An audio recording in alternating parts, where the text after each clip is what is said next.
നാടിൻ്റെ തന്നെ ഹരമായി മാറിയ കലാരൂപം.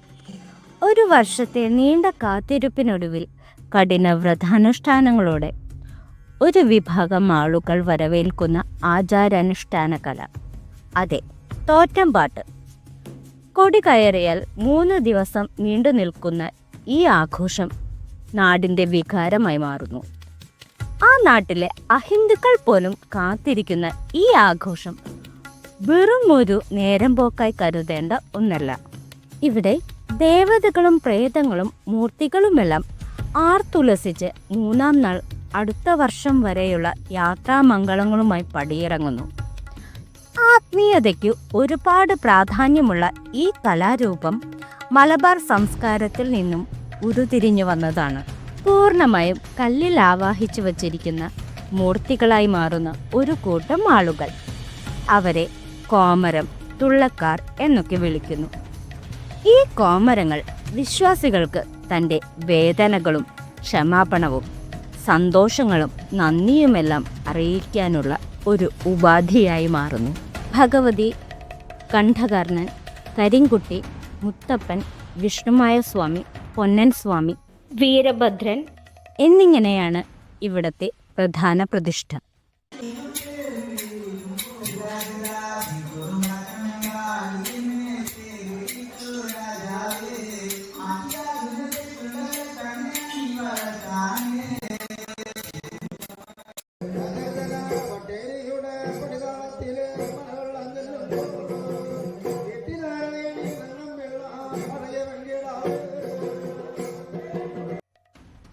പ്രത്യേകതകളുള്ള കളമെഴുത്ത് സമ്പ്രദായമാണ് വിഷ്ണുമായ സ്വാമിക്കുള്ളത്.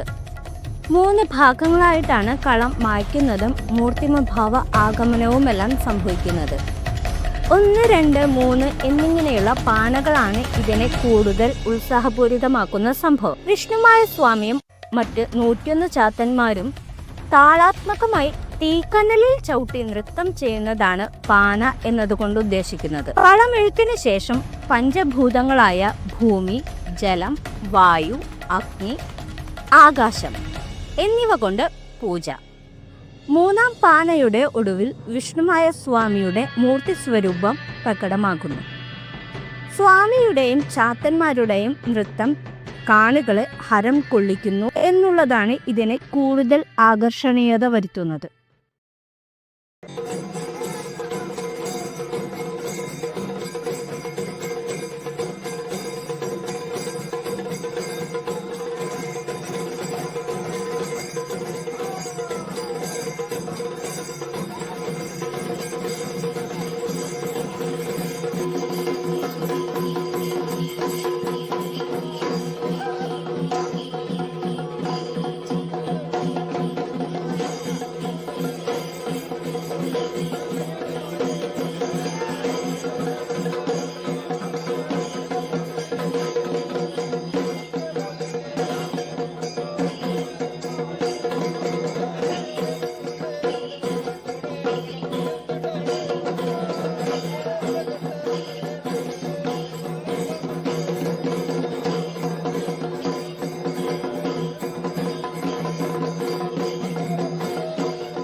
മറ്റൊരു പ്രധാനപ്പെട്ട ചടങ്ങാണ് ഭക്തരുടെ എല്ലാം വീടുകളിൽ ചെന്നുള്ള പറയെടുപ്പ്. നെൽപ്പറ, പൂപ്പറ എന്നിങ്ങനെ പലതരത്തിലുള്ള പറകളുണ്ട്. സത്യത്തിൽ ഈ ഒരു അവസരത്തിനായാണ് അവിടുത്തെ ആളുകൾ വ്രതാനുഷ്ഠാനങ്ങളോടെ കാത്തിരിക്കുന്നത്. മൂർത്തികൾ തന്റെ ഭവനങ്ങളിൽ കയറുന്നതും അനുഗ്രഹിച്ചു മടങ്ങുന്നതുമെല്ലാം വിശ്വാസികളെ സംബന്ധിച്ച് വലിയ കാര്യമാണ്.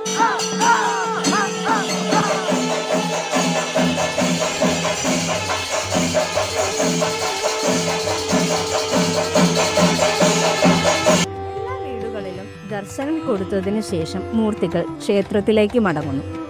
നൃത്തച്ചുവടുകളും ആർപ്പുവിളിയും കുരവയുമായി ഈ വരവേൽപ്പ് ഗംഭീരമാക്കുന്നു.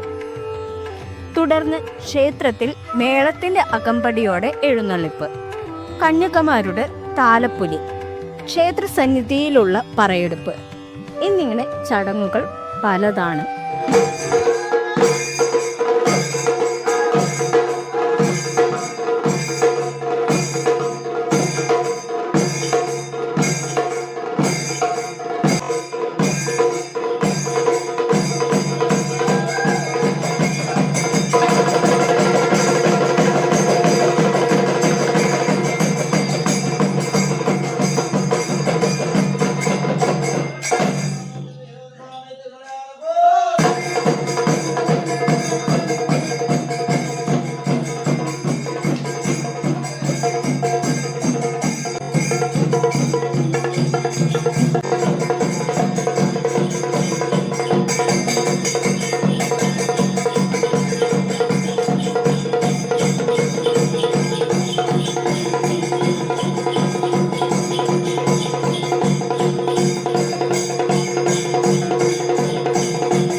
ഇലത്താളം, അച്ചൻ ചെണ്ട, കുഴൽ, കൊമ്പ്, ചെണ്ട എന്നീ വാദ്യോപകരണങ്ങളാണ് ഇവിടെ ഉപയോഗിക്കുന്നത്. കളം വരയ്ക്കുന്നത് മുതൽ മായ്ക്കുന്നത് വരെയുള്ള ഓരോ ക്രിയകൾക്കും അതിൻ്റെതായ അർത്ഥമുണ്ട്. മണിക്കൂറുകൾ എടുത്താണ് മായം ചേർക്കാതെയുള്ള പൊടികൾ ഉപയോഗിച്ച് ഈ കളങ്ങൾ വരയ്ക്കുന്നത്.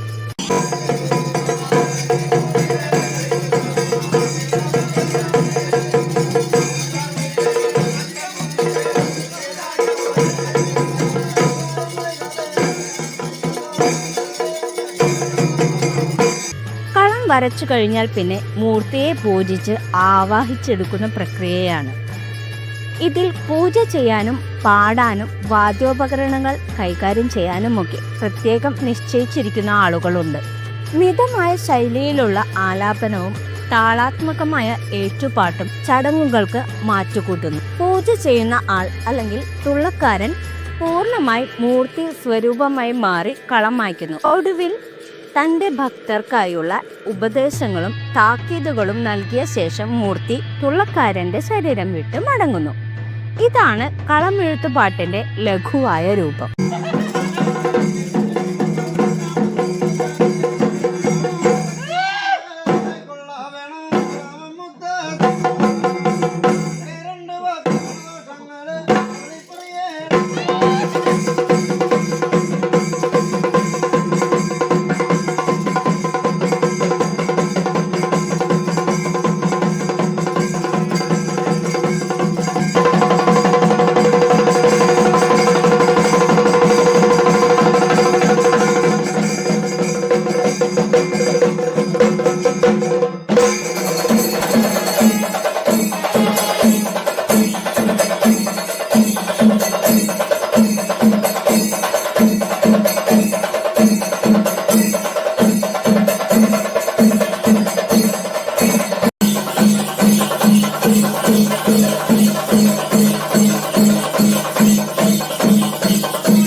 ഇത്രയൊക്കെ ഉത്സാഹപൂരിതമാർന്ന ഉത്സവം മൂന്നാം നാൾ അവസാനിക്കുന്നു.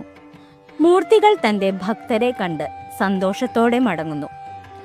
ആ അവസരത്തിൽ ബാക്കിയാകുന്നത് ഇത്രയും ആവേശത്തോടെ അടുത്ത വർഷത്തെ തോറ്റംപാട്ടും പങ്കുകൊള്ളാൻ കഴിയണേ എന്ന നാട്ടുകാരുടെ അതിയായ ആഗ്രഹമാണ്. 3 ദിവസത്തെ വിശ്രമമില്ലാത്ത പാച്ചിലിനൊടുവിലും ഓരോരുത്തരുടെയും കണ്ണുകൾ അറിയാതെ ഒന്ന് നിറഞ്ഞു പോകുന്നു. ഇനി അടുത്ത വർഷം കാണാം.